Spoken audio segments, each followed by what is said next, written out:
अस्सलाम वालेकुम। कैसे हैं आप सब।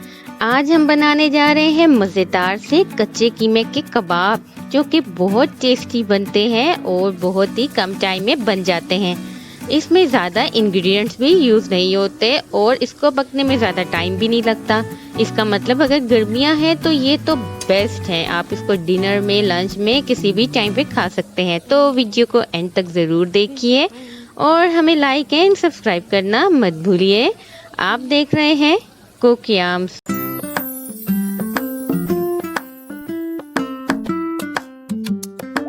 कबाब बनाने के लिए इंग्रेडिएंट्स नोट कर लीजिए। हमने यहाँ ली कुटी हुई लाल मिर्च 1 टेबलस्पून, जीरा, सूखा धनिया 1 टेबलस्पून ईच। साथ ही हम ले रहे हैं काली मिर्च पाउडर 1 टीस्पून और हम ले रहे हैं गरम मसाला 1 टीस्पून।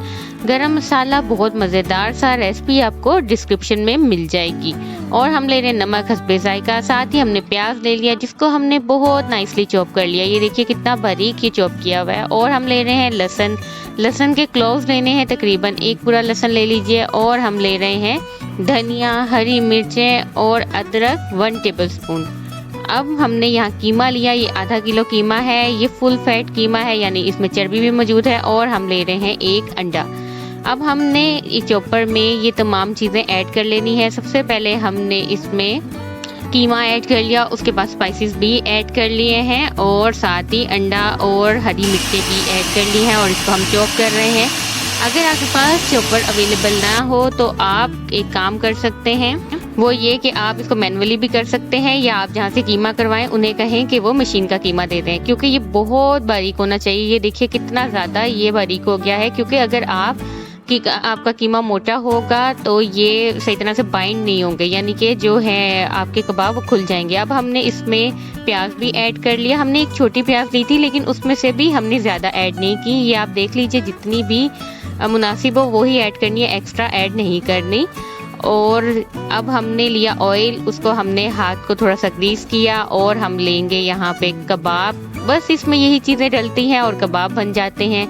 कबाबों के लिए हमने इसको प्रेस करना है और इसको जितना बड़ा कर सकते हैं आप उतना बड़ा करें, क्योंकि ये फुल फैट है, इसमें भी मौजूद है। और अगर चर्बी मौजूद हो तो ये सिकुड़ जाते हैं। और इसमें सिर्फ एक फ़ायदा होता है कि आपको ज़्यादा ऑयल यूज़ करने की ज़रूरत नहीं पड़ती, क्योंकि कबाबों में ऑलरेडी ऑयल होता है। कबाब हमने बड़े बड़े से और पतले पतले से रखने हैं। ये देख लीजिए सारे कबाब रेडी हो गए हैं। अब चलेंगे इसको पकाने की जानिब। इसको शैलो फ्राई किया जाता है, इसको डीप फ्राई नहीं किया जाता। और इसका कीमा बारीक होने की वजह से ये जल्दी पक जाता है। हमने शैलो फ्राई करने के लिए तवे के ऊपर ऑयल ऐड किया। ऑयल हमने ज़्यादा ऐड नहीं किया क्योंकि हमारा जो कीमा था वो ऑलरेडी उसमें काफ़ी फैट मौजूद है, इस वजह से हमने इसमें ऑयल कम ही ऐड करना है। और इस तरह 1 बाय 1 हमने तमाम कबाब इस पे रख देने हैं। फ्लेम को आपने पहले हाई रखना है, उसके बाद लो कर देना है। लो फ्लेम की वजह से इसमें जो मौजूद कीमा होता है वो पक जाता है। यहाँ एक बात बताते चले, हमने यहाँ पर लिया है मटन कीमा। अगर आप चाहें तो बीफ भी ले सकते हैं। जस्ट कीमा बारीक होना चाहिए, वरना ये खुल जाएंगे और पकेंगे भी नहीं सही। अब ये देख लीजिए ये सिकुड़ गए हैं और इसमें से सारा ऑयल निकल गया। हमने जितना आपको ऑयल दिखाया था उससे ज़्यादा इसमें ऑयल ऐड नहीं किया, उसी में ये सब पक गए और ये बिल्कुल रेडी हो गए हैं। इनको आप डिनर में, लंच में या आप एज अ स्नैक भी ले सकते हैं। ये बहुत टेस्टी बने हैं और इसको हार्डली 15 to 20 मिनट्स लगे हैं तमाम प्रोसेस करते हुए। तो कैसी लगी आपको आज की रेसिपी ज़रूर बताइए और इसे अपने फ्रेंड्स एंड फैमिली के साथ शेयर करना मत भूलिए। अपना बहुत ख्याल रखिए और देखते रहिए कुक याम्स। अल्लाह हाफिज।